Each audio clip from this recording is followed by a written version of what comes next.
मैं देवेनारी और आज की वीडियो में हम बात करने वाले हैं बेहद ही इम्पोर्टेंट एक इस आपके लिए मैं वीडियो लेकर आया हूँ। कक्षा 9th का जो विज्ञान का पेपर था उसका सॉल्यूशन यहाँ पर लेकर आया हूँ। तो स्टार्ट करते हैं बिना देर किए। चलिए आगे बढ़ते हैं। तो यहाँ पर पहला क्वेश्चन आया था आपके ऑब्जेक्टिव टाइप क्वेश्चन में से कि गैसों के किस गुण के कारण उन्हें सिलेंडर में भरकर रखा जा सकता है। तो भैया उनमें संपीड़ितता का गुण होता है और सोडा जल विलयन में विलेय क्या होता है। तो सोडा जल में क्या है कि जैसे विलयन है आपके पास में सोडा जल का, तो उसमें एक तो विलेय होता है और एक विलायक होता है। तो जो विलेय होता है वो CO2 होती है और जो विलायक होता है वह होता है आपका पानी, ठीक है? तो यहाँ पर विलेय की बात हो रही है इसलिए हम बोलेंगे CO2। सोडियम नाइट्रेट का सूत्र क्या होता है? तो NaNO3 होता है और वेग का एसआई मात्रक मीटर प्रति सेकंड होता है, तो सी वाला इसका ऑप्शन है। पाँचवाँ क्वेश्चन है वस्तु द्वारा अपनी गति अवस्था में परिवर्तन के विरोध को जड़त्व कहते हैं और सार्वत्रिक गुरुत्वीय नियतांक जी का एसआई मात्रक क्या होता है? तो इसका पहला ए वाला आंसर आएगा न्यूटन मीटर स्क्वायर किलोग्राम प्रति स्क्वायर, ठीक है? चलिए बात करते हैं सेकंड क्वेश्चन की। रिक्त स्थान है तो रिक्त स्थान में बात कर लें टिंडल प्रभाव कौन सा विलयन प्रदर्शित करता है? तो आपका जो है ना कोलाइडी विलयन जो है वो टिंडल प्रभाव प्रदर्शित करता है।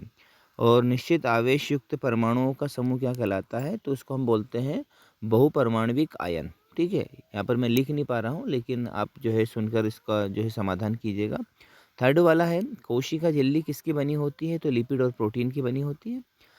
और प्रति इकाई समय में चली गई दूरी को हम चाल कहते हैं और गुरुत्वाकर्षण का नियम न्यूटन ने प्रस्तुत किया था और 1 यूनिट ऊर्जा का अर्थ होता है कितना होता है? किलोग्राम, है ना? और इसके बाद में वाट प्रति घंटा KWH हम इसको लिखेंगे, ठीक है? चलिए अब नंबर आता है आपका सत्य का। तो थर्ड वाला जो क्वेश्चन है मिश्रण का निश्चित गलनांक होता है, तो बिल्कुल सही बात है। एल्यूमिनियम द्विपरमाणुक होता है, नहीं है, त्रिपरमाणुक होता है। और कैथोड किरणों की खोज थॉमसन ने की थी, बिल्कुल ठीक है। विस्थापन परिवर्तन की दर को वेग कहते हैं, गलत है, उसको त्वरण कहते हैं। और गुरुत्वाकर्षण क्षीण बल है, बिल्कुल सही बात है। और धान सोयाबीन मक्का खरीफ की फसलें, तो ये भी सही बात। तो दूसरा और चौथा ही गलत है, बाकी सब सही है, ठीक है।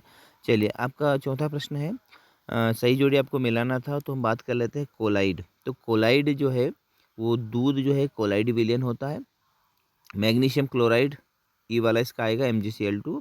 ड्यूटीरियम क्या है? तो ये हाइड्रोजन का एक समस्थानिक है, ठीक है, F वाला इसका आएगा। क्लोरोप्लास्ट ये प्रकाश संश्लेषण में मदद करता है। और हृदय की जो पेशियाँ होती है वो अनैच्छिक पेशियाँ होती है। और वृद्ध पोषक तत्व जो होता है वो फास्फोरस पोटेशियम दोनों है, लेकिन यहाँ पर फास्फोरस पोटेशियम से ज़्यादा है ना वृद्ध पोषक तत्व है। चलिए बात करते हैं एक शब्द वाक्य में उत्तर। मिल्क ऑफ मैग्नीशिया में परीक्षापण माध्यम लिखिए, तो मिल्क ऑफ मैग्नीशियम परीक्षापण माध्यम द्रव होता है, ठीक है। और प्रावस्था उसकी ठोस होती है। 1 ग्राम हाइड्रोजन में परमाणुओं की संख्या क्या होती है? तो हम लिखेंगे इसमें 6.022, है ना, 10 की घात 23, ठीक है। और दो अस्थियों को आपस में जोड़ने वाले ऊतक का नाम क्या होता है? तो उसको अपन लिगामेंट कहते हैं या स्नायु कहते हैं हिंदी में, ठीक है। और वेग समय ग्राफ का क्षेत्रफल क्या दर्शाता है? तो ये विस्थापन दर्शाता है। बल का एसआई मात्रक न्यूटन होता है। और बोस इंडिकस किस जंतु का वैज्ञानिक नाम है? तो ये गाय का वैज्ञानिक नाम है, ठीक है। तो यहाँ पर मैंने आपको पांचों ही क्वेश्चन सॉल्व करवा दिए। इसके बाद जो पेपर आया था वो भी काफ़ी इजी आया था, है ना।